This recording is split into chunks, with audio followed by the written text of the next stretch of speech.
Moisés, velho, era um cara diferenciado. Ele, quando você percebe a paciência, o cuidado dele com aquele povo, teve um momento que Deus falou para ele: Moisés, vamos matar esse povo, eu começo de você, cara, igual eu comecei de Noé. Para aquilo, para encher o ego do cara né? O cara incha, não incha? Pô, quem tá falando é Deus, cara.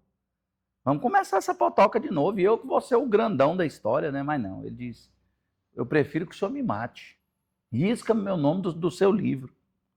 Olha o que está no coração do cara, né? Você conhece ou já viu falar do nosso irmão Moisés? Moisés foi o maior legislador que Israel já teve na sua história. E não é em vão ele carregar esse título. Por quê? Porque Moisés foi um homem carregado da presença de Deus. E é exatamente sobre isso que nós vamos falar a seguir. Moisés foi um homem que disse: Senhor, eu prefiro a presença. Amém? Deus te abençoe. Vamos falar hoje sobre Êxodo, capítulo de número 33, versículo de número 15. Então lhe disse Moisés: se a tua presença não vai comigo, não nos faça subir desse lugar. Hoje eu quero falar sobre o tema prefiro a presença. Moisés estava num período de crise, período complicado. Por quê? Ele tinha subido ao monte a fim de estar com o Senhor para receber as tábuas dos 10 mandamentos.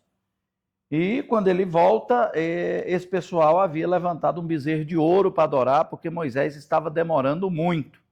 Esse povo dependia espiritualmente de Moisés para tudo. Quando Moisés está lá, Arão não suporta, né, a pressão.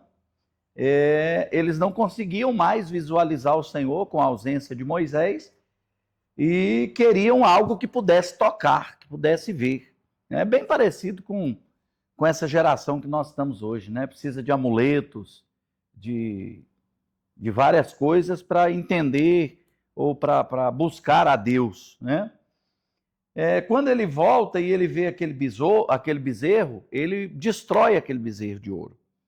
E naquele momento o Senhor diz a Moisés que ele subisse em paz para a terra, que prometeu aquele povo, porém o Senhor não estaria mais no meio deles.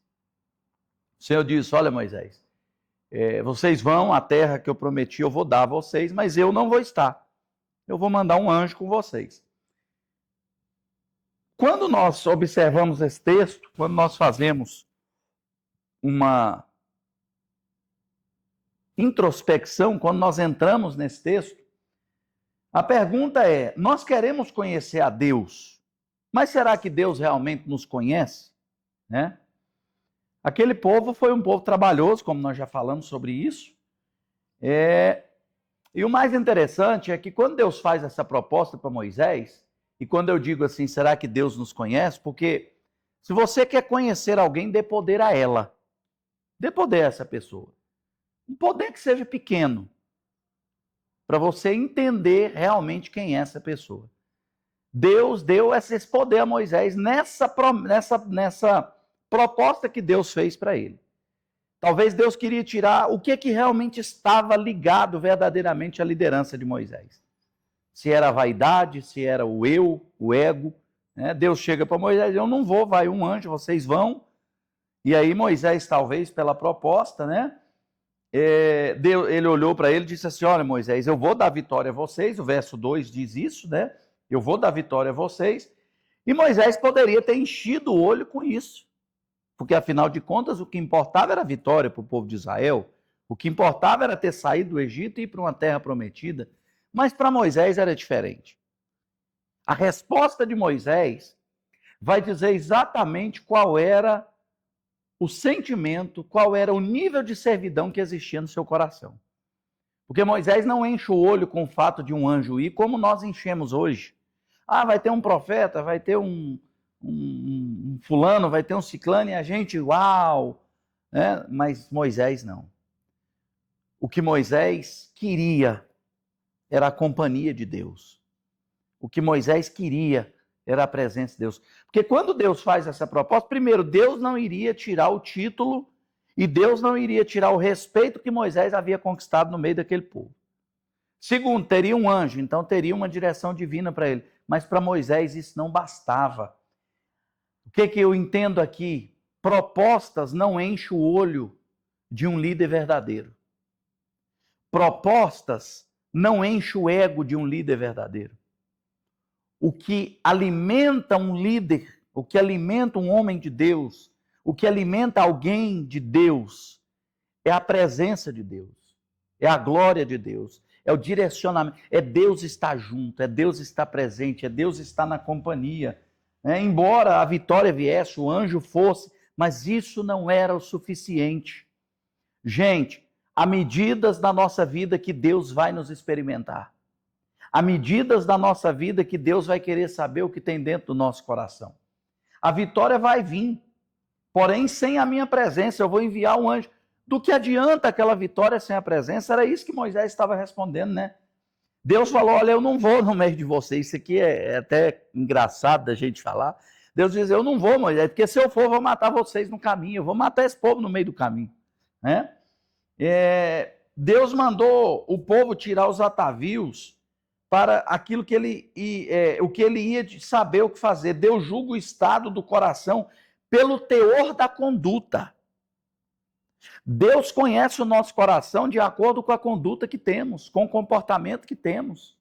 Quando Deus fala para aquele povo tirar os atavios, né, para ver o que ele iria fazer, Deus queria saber o que tinha no coração daquele povo. Moisés comunica essa decisão ao povo, né? Eles choram, tiram os atavios, porém, Moisés é alguém que conhece, invoca e tem a presença de Deus. Eu vou repetir isso aqui porque isso aqui é muito interessante.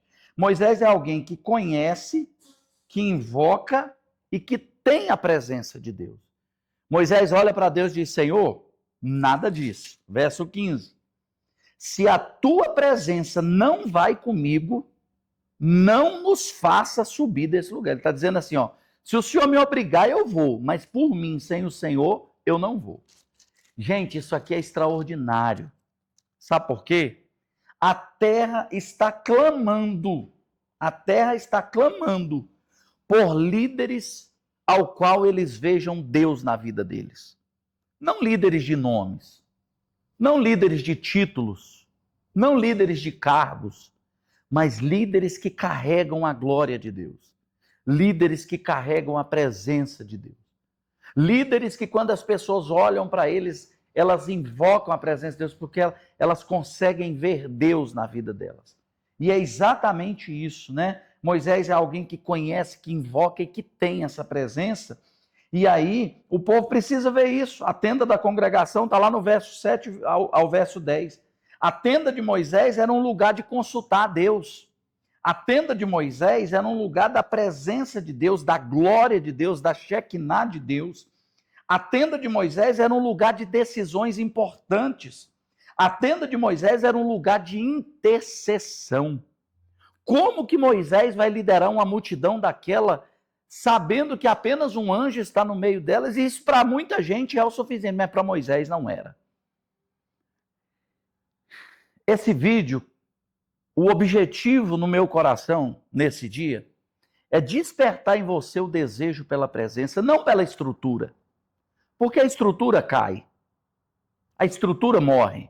E quando eu digo de estrutura, eu estou falando de homens, né? Quantos lugares, igrejas que você conheceu e que hoje não sobrou caco sobre caco.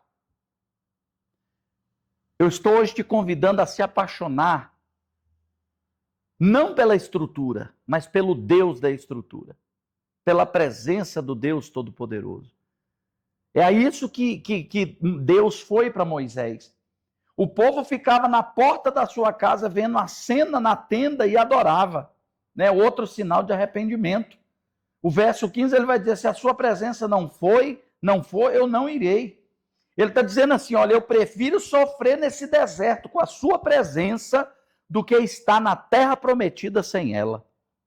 Moisés está dizendo, eu prefiro viver provas, gozando da tua companhia diária do que estar na bênção, sem a glória e a presença do Senhor.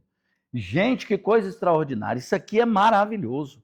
Porque hoje, onde as pessoas estão correndo atrás de bênçãos,